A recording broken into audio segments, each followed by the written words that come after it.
ఈరోజు ప్రధాన వార్తలు చూసినట్టయితే అచ్చంపేటలో కేసీఆర్ ప్రభుత్వంలో నిర్మించినటువంటి డబుల్ బెడ్రూమ్ల నిర్మాణంలో నివసిస్తున్నటువంటి ప్రజలకు తాగునీరు లేక అనేక ఇబ్బందులు ఎదుర్కొంటున్నామని చెప్పేసి వాళ్ళు ఆవేదన వ్యక్తం చేస్తున్న పరిస్థితి కనిపిస్తూ ఉంది.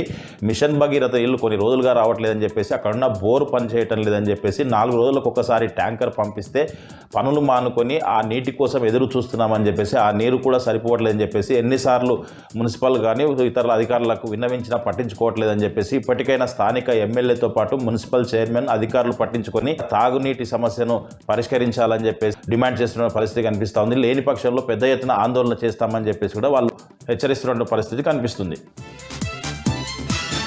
మరొక వార్త చూసినట్టయితే నాగర్ కర్నూలు మున్సిపల్ పరిధిలోని నాగనూలు కస్తూరిబాలో రాత్రి ఫుడ్ పాయిజన్ జరిగింది. ఒక 3 విద్యార్థులకు అస్వస్థత కావడంతో వాళ్లకు వాంతులు, విరేచనాలు, దగ్గు రావడంతో హుటాహుటిన జిల్లా ఆసుపత్రికి చికిత్స కోసం తరలించారు. అక్కడికి ఉపాధ్యాయులతో పాటు విద్యార్థుల తల్లిదండ్రులు కూడా వచ్చారు. అయితే ఫుడ్ పాయిజన్ విద్యార్థుల తల్లిదండ్రులు తెచ్చిన ఫుడ్ తినడం వల్ల అయ్యిందని చెప్తుంటే, అట్లా కాదు అంతమందికి ఎలా అవుతుందని చెప్పేసి వాళ్ళకు మధ్య కొద్దిగా స్వల్ప వాగ్వాదం జరిగింది. ఉదయం బీఆర్ఎస్ నేతలు ఆసుపత్రిలో చికిత్స పొందుతున్నటువంటి విద్యార్థులను పరామర్శించి అసలు ఫుడ్ పాయిజన్ ఎలా జరిగింది అని చెప్పేసి, గతంలో కూడా ఫుడ్ పాయిజన్ జరిగినట్టుగా కూడా తెలిసిందని చెప్పేసి, ఇప్పటికైనా తగు జాగ్రత్తలు తీసుకొని ఫుడ్ పాయిజన్ జరగకుండా చూడాలని చెప్పేసి వాళ్ళు చెప్పినటువంటి పరిస్థితి. ఏదేమైనప్పటికీ విద్యార్థుల ఫుడ్ విషయంలో కావచ్చు, విద్య విషయంలో కావచ్చు ఎలాంటి సమస్యలు ఉన్నా కానీ మాకు తెలియజేయాలని చెప్పేసి కూడా బీఆర్ఎస్ నేతలు ఆ విద్యార్థులకు తర్వాత తల్లిదండ్రులకు మనోధైర్యాన్ని కల్పించినటువంటి పరిస్థితి కనిపించింది.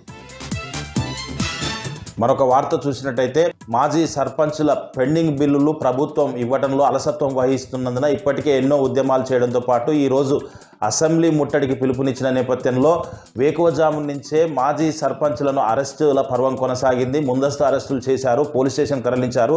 సర్పంచుల రాష్ట్ర సంఘం అధ్యక్షుడు గూడూరు లక్ష్మీనరసింహారెడ్డిని వేకువజామునే పోలీసులు అరెస్టు చేసి ఐఎస్ అదన పోలీస్ స్టేషన్కి తరలించారు. ఆయనతో పాటుగా కర్తాల్ పోలీస్ స్టేషన్ పరిధిలో ఉన్నటువంటి పలువురు సర్పంచులను కూడా ముందస్తుగా అరెస్టు చేసి పోలీస్ స్టేషన్కి తరలించారు. నాగర్ కర్నూలు మండలానికి సంబంధించినటువంటి పలువురు సర్పంచులను కూడా ముందస్తు అరెస్టులు చేసి పోలీస్ స్టేషన్ తరలించారు. ఎవరు కూడా అసెంబ్లీ ముట్టడికి వెళ్ళొద్దని చెప్పేసి కూడా వాళ్ళు పోలీసులు పూర్తి స్థాయిలో సంతకాలు తీసుకొని పంపించినటువంటి పరిస్థితి. ఏదేమైనప్పటికీ ఎన్ని అరెస్టులు చేసినా, ఎన్ని నిర్బంధాలు చేసినా మా బిల్లులు వచ్చే వరకు మా పోరాటం ఆగదని చెప్పేసి రాష్ట్ర సర్పంచుల సంఘం అధ్యక్షుడు గూడూరు లక్ష్మీనరసింహారెడ్డి తెలిపినటువంటి పరిస్థితి కనిపించింది. మరొక వార్త చూసినట్టయితే కల్వకుర్తి నియోజకవర్గంలోని మాడుగుల మండలం ఇర్విన్ సమీపంలో ఆర్టీసీ బస్సు అదుపు తప్పి పెను ప్రమాదంకు తప్పిందని చెప్పవచ్చు. ఉదయాన్నే స్కూల్ విద్యార్థులతో పాటు ప్యాసింజర్ తీసుకొస్తున్నటువంటి బస్సు ఒక్కసారిగా చెట్ల పొదల్లోకి అదుపు తప్పి దూసుకుపోవడంతో అందులో ఒక 3 మాత్రమే స్వల్ప గాయాలయ్యాయి.